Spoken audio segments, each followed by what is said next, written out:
अस्सलाम वालेकुम। क्या हाल है जी? ठीक हैं? उम्मीद है आप सब खैरियत से होंगे। एनिमल फार्मिंग में खुश आमदीद। आज ये वीडियो मैं तकरीबन कोई 2-2.5 साल के बाद मैंने ये वीडियो दोबारा बनाई है। उसकी वजह मैं आपसे शेयर करूँगा इसी के दौरान। मेरा एक फार्म है जी, और मैं लाइफ स्टॉक के शोबे से वाबस्ता हूँ। तो अगर आप कोई मेरी पहले वाली वीडियो देखेंगे तो आपको बात समझ में आ जाएगी कि मैंने कब ये इसका काम शुरू किया था। इसको फार्म की कंस्ट्रक्शन वगैरह जब स्टार्ट की थी वो सारा उसमें मैंने बताया हुआ है। तो 2.5 साल मैंने वीडियो कोई अपलोड नहीं की। उसकी वजह ये थी कि जब मैंने अपनी तीसरी वीडियो अपलोड की थी तो मेरा एक दोस्त है, तो वो मुझसे मिला तो उसने मुझे एक बात कही कि यार तुम पहले ख़ुद तो कर लो। तो हालांकि एक्सपीरियंस था इस पर, काफ़ी अच्छा एक्सपीरियंस था, लेकिन उसकी बात मुझे बड़ी लगी क्योंकि मैंने इधर 90% लोगों को फेल होते देखा है। उसकी रीज़न सिर्फ ये है कि वो यूट्यूबर फार्मर हैं। बस पता पुता कोई नहीं होता, उठा के जनाबे वाली बस जानवर ख़रीद लिए, बिल्डिंग बन गई, फार्म बन गया, ये वो सारा मामला। उसका नतीजा ये निकलता है कि वो बेचारे इस टाइम हैवी अमाउंट जो है वो अपनी ज़ाया करके बैठ जाते हैं। हमारे साथ भी ऐसा हुआ है, काफ़ी हुआ, लेकिन अभी ज़ाहिर है एक टाइम से पीछे काफ़ी एक्सपीरियंस था। शोबा भी वही था, लाइफ स्टाइल का शोबा था, मतलब कि लेकिन वो जो है ना जी, वो जो एक एक्सपर्ट वो जो ओपिनियन होती है ना, वो नहीं दे सकते थे हम किसी बंदे को। तो इस वजह से जो है ना, मैंने फिर नहीं चाहा कि मैं किसी बंदे को कोई गलत गाइड करूं किसी चीज़ के ऊपर। लेकिन अब अल्हम्दुलिल्लाह एक वक्त गुजर गया है, अब इस काबिल हो गए हैं कि किसी दोस्त से कोई बात शेयर कर ले। और फ्रिक्वेंटली मेरे दोस्त मेरे से पूछते हैं, आप काफ़ी सारे आप में से देख रहे होंगे, उन्हें ये चीज़ पता होगी कि वो ये सवाल करते हैं कि फॉर्म का क्या है मामला जो भी हैं। तो इंशाल्लाह ये मैं अभी एक सिलसिला शुरू कर रहा हूँ, इसमें मैं आपको हर चीज़ बताऊँगा A to Z। देखें, बात ये एक अलमिया है कि जब तक हम कोई ठोकर नहीं खाते ना, हम किसी बंदे की बात नहीं मानते। लेकिन मैं आपसे सिर्फ वो बात शेयर करूँगा जो रियलिटीज़ पे मबनी है। मैं आपको कोई लाखों करोड़ों के ख्वाब नहीं दिखाता। परचेजिंग से लेके ना सेल करने तक हर चीज़ मैं आपसे शेयर करूँगा। उसमें आप मुझे सपोर्ट करेंगे, कोई दोस्त है बाप औरों को भी ये आप साथ शेयर करें, उनसे सब्सक्राइब करवाएं इस चैनल को, ताकि ये जो बेहतर इन्फॉर्मेशन है ना जी, कोई डिज़ीज़ के मुतालिक, उनके मैनेजमेंट के मुतालिक, हाँ हम अच्छे फार्मर नहीं होंगे लेकिन फिर भी चले कि 200-250 जानवर को हम वो कर रहे हैं, उनकी सेटलमेंट कर रहे हैं, तो किसी थोड़ा बहुत एक्सपीरियंस होगा ही ना जो आपके काम आ जाएगा। बहुत सारे लोगों के लिए ये बातें फजूल हैं क्योंकि उनका कोई कंसर्न नहीं है इस चीज़ का, लेकिन बहुत सारे लोग ऐसे हैं जिनके लिए इसका बड़ा कंसर्न है, उनको इस चीज़ की ज़रूरत है और वो समझना चाहते हैं। और ये खुदारा इस बिज़नेस को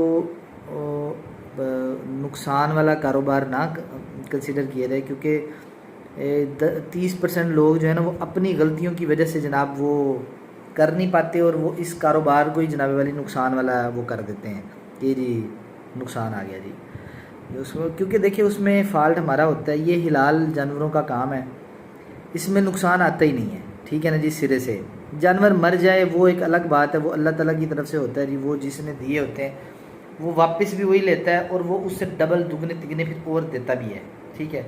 उस चीज़ को तो हम अंदर नहीं लेके आएंगे, वो भी हमारी कोई मैनेजमेंटल फॉल्ट होते हैं कुछ थोड़े सा। वैसे कोई अल्लाह की तरफ से हम मुसलमान है ज़ाहिर है, लेकिन गोरा इस चीज़ को नहीं मानता, लेकिन हम गोरे को नहीं मानते। हमारा ज़्यादा ईमान है कि अल्लाह ताला के हाथ में ज़िंदगी मौत है, तो हमने तो उसी चीज़ को ही फॉलो करना है ना, हम बहैसियत मुसलमान। तो मेरा कहने का मकसद ये है कि ये एक प्रॉफिटेबल बिज़नेस है भाई, लेकिन इसको करना बड़े तरीके से पड़ता है, बड़ा टेक्निकल काम है। जानवर पालना कोई इतना मुश्किल भी नहीं है और कोई इतना आसान भी नहीं है, लेकिन इंशाअल्लाह ताला जो चीज़ मैं आपको गाइड करूँगा वो आपके किसी काम ही आएगी। वो आपका टाइम वेस्ट नहीं होता, ये 2-3 मिनट की आप एक वीडियो डेली देख लिया करेंगे ना जी, इसमें आपको फ़ायदा होगा। अगर आप फार्मिंग में इंटरेस्टेड हैं तो कोई मसला नहीं है, इसको आप स्किप कर देंगे। मुझे कोई लाजमी नहीं है कि मैंने इसी चीज़ पे ही वो सारे मामला देखने हैं। सिर्फ मैं आपको ये उन भाइयों के लिए फ़ायदेमंद है जो ये चाहते हैं कि वो फार्म बनाना चाहते हैं या बना चुके हैं। वो जनाब ये क्वेश्चन फ्रिक्वेंटली होता है जी, हम खुराक भी खिला रहे हैं, जानवर नहीं पाल रहे। मेरे दोस्त हैं कई, बड़ा उनको मसले हैं जनाबे वाली, वो इतनी खुराक भी डालते हैं, जानवर पलता नहीं। वो भाई वो सही तरीके से डालेंगे तो पलेगा ना। फिर होती है जानवर की तैयारी, मेन चीज़ें जो मतलब ये नहीं है कि उनको बांध के उनको खिलाना शुरू कर दें।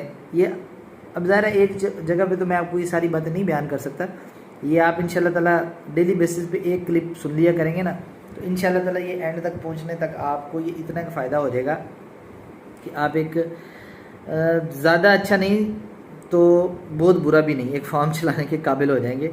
तो मैं आपसे ज़रूर कहूँगा कि आप रेगुलरली जो है ना जी, इनको आप एक दफ़ा विज़िट ज़रूर करें अगर आप इंटरेस्टेड हैं।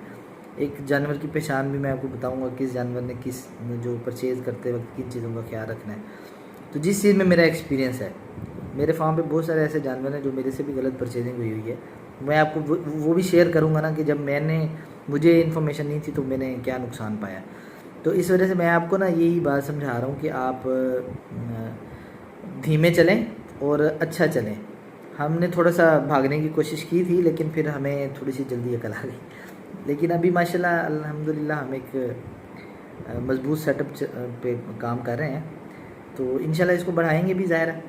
तो लेकिन आपने जिस बंदे ने भी स्टार्ट लेना है ना, मैं उस बंदे से रिक्वेस्ट करता हूँ कि वो ज़रूर मेरे तजर्बे से फ़ायदा उठाए। उसको इंशाल्लाह ताला कोई फ़ायदा अगर नहीं होगा ना तो नुकसान नहीं होगा। मैं उससे रियलिटीज़ पे मबनी बात करूँगा, तो ये नहीं कि वो यूट्यूब वाला हिसाब इतने लाख कमा लिए, 100 बछड़ा बांध लिया, 10 लाख कमा लिए, 20 लाख कमा लिए। ये लाख कमाने के लिए ना लाख लगते भी हैं भाई, आप बेहतर समझते हैं। इसमें बहुत सारे मेरे दोस्त बड़े अच्छे बिजनेस मैन है राना साहब आप तो ज़रूर देखेंगे। तो बड़े बड़े अच्छे कारोबारी भी हैं जो अपना करोड़ों लगा के भी ना फिर बाद में बड़ा उनका जो सेटअप है फिर उस हिसाब से वो नहीं हो पाता। उसकी रीज़न सिर्फ यही है कि वो मसला सिर्फ वही मैनेजमेंटल फॉल्ट होता है और आपका मतलब कि तजर्बा नहीं होता इस चीज़ में। बाकी लक जो होती है वो भी 1% किरदार अदा करती है। लेकिन इंशाल्लाह ताला मैं आपको काफ़ी चीज़ें इस तरह की समझा दूंगा जिसमें आपको इस तरह का कोई प्रॉब्लम नहीं आएगा। इंशाल्लाह मैं ना नेक्स्ट वीडियो बनाऊंगा इस पे ना, जानवरों के अंदर खड़े होकर ना जो भी अपना मामलात होंगे एक एक चीज़ मैं आपको गाइड करूँगा उस पर कि कौन से मतलब कि किस जानवर को कितनी खुराक देनी है, किस हिसाब से देनी है, किस मौसम में कौन, ये मेन चीज़ ये है कि किस मौसम में क्या चीज़ देनी है। क्योंकि हमारे भाई साहब जो हैं लोग वो जनाब बस उठा के उत्तर पुत्र जो दिल में आया जनाब मैं तो इतना खर्चा कर दिया। तो इंशाल्लाह ताला बड़ी अच्छी अच्छी बातें आपसे होंगी। अभी तो पूरा साल हमने तैयारी करनी है जानवरों की, अभी तो स्टार्ट है, अभी तो सींग काटने से शुरुआत हुई। सींग काटने वाली भी वीडियो मैंने आज एक लगाई थी, वो भी देखिएगा किस तरह सींग कटते हैं जानवर के। फिर सींग काटने के बाद उनकी केयर कैसे होती है ये मैं आपसे शेयर करूँगा इंशाल्लाह ताला। मतलब इंशाल्लाह ताला कोई ऐसी चीज़ नहीं है हम आपको बताते कि जो आपको कोई नुकसान दे। अगर आप जानवरों के काम में इंटरेस्टेड हैं, अगर इंटरेस्टेड नहीं है फिर तो आपका काम ही नहीं है ना देखना, फिर तो आप छोड़ दें। जो इंटरेस्टेड हैं उनके लिए बहुत फ़ायदेमंद है।